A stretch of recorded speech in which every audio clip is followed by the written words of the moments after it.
¿Cómo están, chicos? ¿Cómo les va? Muy buenos días con todos, esperando pues que se encuentren muy bien. No se olvidará, por favor, revisar la plataforma, revisar en este caso las tareas, ¿ok? No se olvidará de igual manera, ¿no? De entregar documentos, actas, certificados, si nos hace falta a la institución. Recordemos directamente que ustedes ya están en el proceso de tercero y por lo general es un poco más rápido, ¿no? Es importantísimo los documentos. De igual manera, pues tratemos de estar al día en las menciones correspondientes, ¿sí? Bien, chicos, vamos a seguir avanzando, por favor. El contenido de la unidad 2, ¿no? Y el siguiente tema es la conquista y la colonización en América, ¿sí? Como ustedes saben, prácticamente la conquista de los españoles en el territorio americano fue bastante fuerte, fue bastante brusca y sobre todo directamente las personas que vivían dentro de estos territorios especialmente fueron esclavizadas, ¿no? Como ustedes saben, pues el español Francisco Pizarro llegó prácticamente entre los años 1532-33 al continente americano. Eventualmente tuvo un contacto, en este caso, en su momento, que era el líder Zapa Inca, conocido con el nombre de Atahualpa, ¿no? Como ustedes saben, Pizarro capturó a Atahualpa, lo hizo prisionero, después lo asesinó y prácticamente empezaron pues un proceso de conquista sumamente terrible y los pocos sobrevivientes, hablando directamente de los incas como tal, empezaron a ser esclavizados, ¿no? Ahora, vamos a determinar cuáles cambios fueron dándose, ¿sí? La conquista en América fue un proceso mediante el cual las grandes potencias europeas, principalmente España y Portugal, exploraron y se asentaron en los territorios americanos desde fines del siglo XV y por todo del siglo XVI. A este proceso se buscó expandir los territorios europeos, ampliando su comercio, economía y evangelización. El bloqueo comercial de la caída de Constantinopla por parte del Imperio Otomano, sumando las ambiciones de las metrópolis europeas con el crecimiento económico y la búsqueda de oro, llevaron a Cristóbal Colón a emprender un viaje atravesando el océano con tres embarcaciones llamadas la Santa María, la Niña y la Pinta. Y este desembarcó su tripulación el 12 de octubre de 1492, creyendo haber llegado a Asia, ¿no? Ahora, prácticamente nosotros podemos establecer en este caso, ¿no? Que Cristóbal Colón prácticamente buscó lo que es un camino más corto, conocido como el camino o la ruta de las sedas en general, ¿no? Él prácticamente buscaba este camino más corto para llegar a la India, que en su momento, pues la India era conocido como centro comercial sumamente importante, ¿no? Y por ende, pues Cristóbal Colón buscó la manera, en este caso, de encontrar otro camino.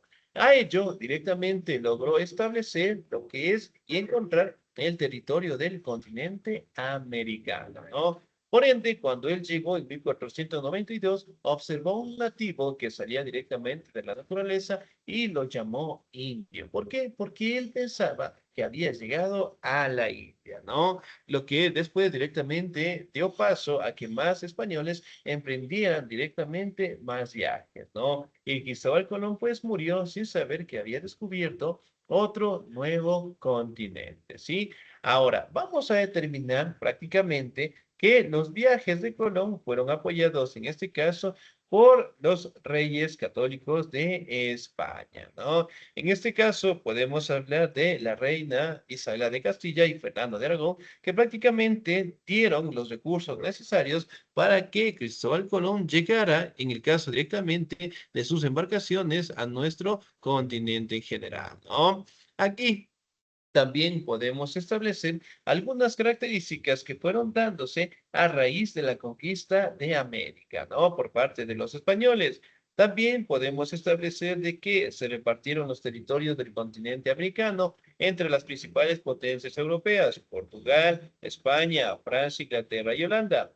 Se dominó militarmente a los indígenas y habitantes autóctonos de América, sin importar su cultura, costumbres, y luego se les impuso la cultura europea, idioma y la religión, ¿no? Comenzó un proceso de esclavitud que se constituyó entre prisioneros de África y la subordinación de los indígenas, ¿sí? Miren, por ejemplo, acá los países más importantes de aquella época en temas de la conquista era Portugal y España en general, ¿no? Que prácticamente empezaron a tener lo que son grandes territorios y empezaron directamente a explotar a los esclavos, ¿no? También podemos hablar de un exterminio de la población indígena, que no solamente fueron por los enfrentamientos, sino por las enfermedades que los europeos prácticamente trajeron, ¿no? Recordemos que enfermedades como la gripe, la varicela, la viruela, ¿sí? Eventualmente fueron enfermedades fulminantes que casi exterminaron a la mayoría de los indígenas como tal, ¿no? Y los pocos directamente que sobrevivieron pasaron a ser esclavizados, ¿sí? Tratados de las peores maneras, en algunos casos también asesinados, ¿no? También podemos establecer que la religión católica como tal logró establecerse como la religión permitida dentro de estos territorios y además de eso, con el pasar del tiempo empezaron a crearse, ¿no? Razas entre blancos, negros e indígenas, ¿no? También podemos establecer de que los europeos como tal buscaban la manera de expandir territorios y sobre todo, en este caso, de recursos sumamente importantes, como es el caso del oro, la plata y de recursos directamente comerciales, ¿no? Que eventualmente pues llevaron a que España lograra tener una economía sumamente grande, sumamente rentable, ¿no? Y obviamente, pues, los indígenas como tal fueron maltratados, fueron asesinados y fueron transformando la sociedad que tenían los indígenas por una sociedad prácticamente de los españoles como tal, ¿no? Aquí también podemos establecer en este caso que los grandes avances científicos, como la cartografía, en este caso que permitía pues ubicar sitios, territorios y el astrolabio, que era una herramienta que permitía la ubicación, en este caso, de las embarcaciones como tal, ¿no? Lo que permitieron que los españoles prácticamente llegaran a nuestros territorios. Sin embargo, también podemos establecer de que existió un conflicto grande en los años de 1494 cuando los portugueses y los españoles empezaron a pelearse por el continente americano, ¿no? Los españoles habían mencionado que ellos habían llegado primero y que en este caso el territorio debería ser para ellos, los portugueses de igual manera. Entonces, para evitar un conflicto sumamente grande, se firmó lo que se conoce el Tratado de Tordesillas, ¿no? En donde prácticamente el territorio del lado derecho sería para los españoles y del lado izquierdo para los portugueses como tal, ¿no? Una de las consecuencias terribles fue prácticamente la desaparición, en ese caso, de los idiomas nativos que tenía el continente americano y sustituidas, en este caso, por el español, el portugués y el inglés como tal, ¿no?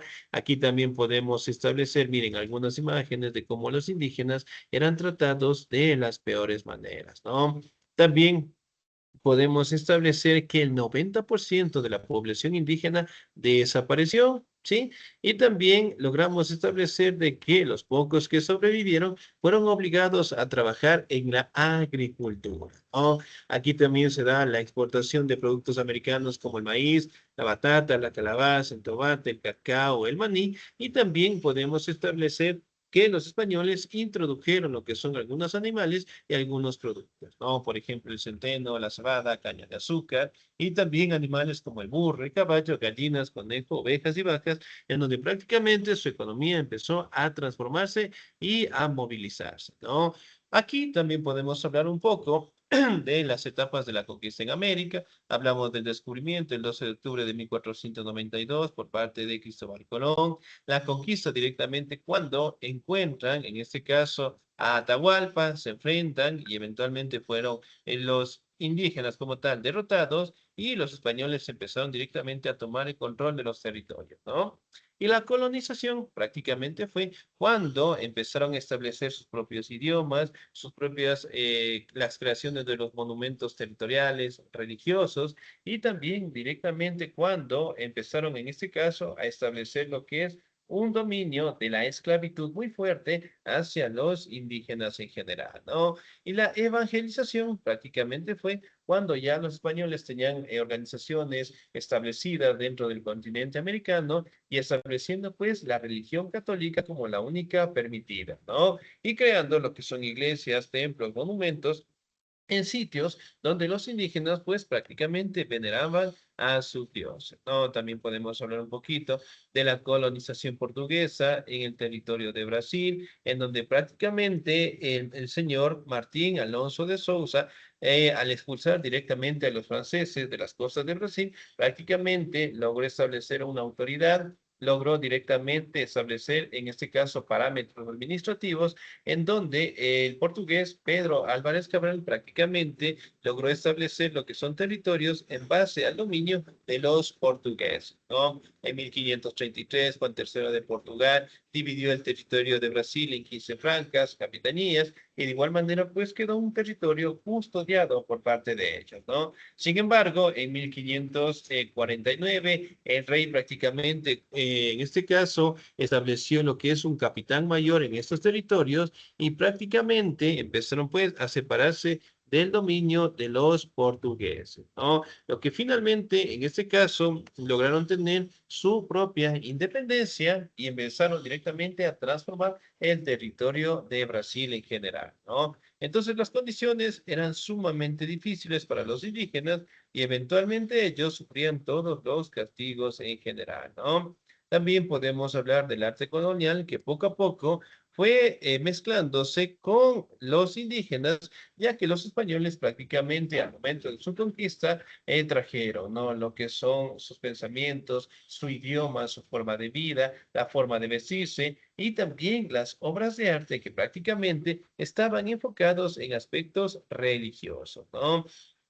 También se da lo que es la creación de los templos, de las iglesias, en donde están y detallan lo que son trabajos sumamente representativos, ¿no? Por ejemplo, en la iglesia de San Francisco, hablamos de iglesias que se encuentran en el centro histórico, la basílica, hablamos de la compañía, bueno, en este caso la iglesia de Quinche, ¿sí? Entre las más representativas, ¿no? Y cada una de ellas prácticamente tenían símbolos religiosos, se enfocaban a representantes como Jesús, José, María, los apóstoles, con la finalidad directamente de expandir su religión, ¿no? Entonces el arte tenían tres tipos, el renacentista, el barroco y el rococó, ¿no? El renacentista prácticamente era la relación entre el ser humano y la naturaleza, el barroco directamente nos habla de los detalles que pueden tener directamente una figura religiosa y el rococó prácticamente detallaba solamente la aristocracia, es decir, el poder de los españoles, ¿no? En pintura, aquí también podemos observar algunas de las imágenes representativas, ¿sí? En escultura, de igual manera, podemos observar el trabajo en la madera, el trabajo en los templos, y sobre todo, las escrituras en paredes y también en los techos en general, ¿no? Miren, justamente estas imágenes las podemos encontrar prácticamente en las iglesias, ¿no? Y la arquitectura, especialmente los españoles, lograron crear iglesias sumamente grandes, ya que las ciudades, en este caso, tenían que tener una iglesia en la parte central y los demás, en este caso, debían rodearla como tal, ¿no? Entonces era una normativa, en este caso, que prácticamente los españoles habían establecido en la época de la conquista en general, ¿no? Miren, por ejemplo, acá podemos observar algunas imágenes sumamente representativas, trabajos en madera, trabajos en oro, trabajos en plata, y también en donde representamos lo que son símbolos religiosos, ¿no? Miren acá. ¿Sí? Sumamente llamativos, ¿no? Aquí también aparece en los años de 1551 lo que es la escuela quiteña, ¿no? En donde prácticamente empezaron a darse una fusión bastante fuerte por parte de los españoles con la ayuda, en este caso, de los indígenas como tal, ¿no? Empezaron directamente a crear lo que es una escuela de artes. Aquí directamente podemos observar algunas representaciones religiosas, ¿sí? Y aquí podemos establecer que en su momento fue creada por Godoy, el fray Godoy Riquet y el padre fray Pedro Gossian, en donde años más tarde sería pues el Colegio San Andrés que nosotros conocemos en la actualidad, ¿no? También podemos establecer que entre los grandes representantes de la escuela quiteña fue Manuel Chili, conocido también como Caspicara, Bernardo de Legarda, que trabajaba directamente en materiales como el oro y la plata, Vicente Almán, ilustrador y pintor en general, ¿no? Prácticamente una de las técnicas más importantes que lograron desarrollar dentro del arte colonial lo que es la escuela quiteña fue la técnica, en este caso, del encarnado, ¿no? Que prácticamente era utilizar la vejiga del borrego dentro de estas obras de arte con la finalidad directamente de que tomaran un aspecto de vida, ¿no? Entonces, aquí podemos establecer que la conquista fue bastante difícil, fue bastante grande y que obviamente las condiciones de vida por parte de los indígenas fueron las más difíciles. No, eran maltratados, eran abusados, eran violados y además de eso, los pocos directamente que sobrevivieron tuvieron que adaptarse a las condiciones de vida impuestas por los españoles en general, ¿no? Y la mayoría de las obras de arte, en este caso nosotros las podemos encontrar en las iglesias que tenemos en la actualidad, ¿sí? Bien, chicos, nos quedamos hasta ahí, por favor. Cualquier duda, inquietud, no duden directamente en escribirme, ¿sí? Adicionalmente a eso, no se olvidará el proceso de carnetización, que en este caso yo estoy haciendo el seguimiento para que me puedan enviar sus datos, ¿ok? Y cualquier duda, inquietud, me avisa, por favor. Un excelente día, cuídense mucho. Dios me los bendiga siempre. Nos vemos en la siguiente clase.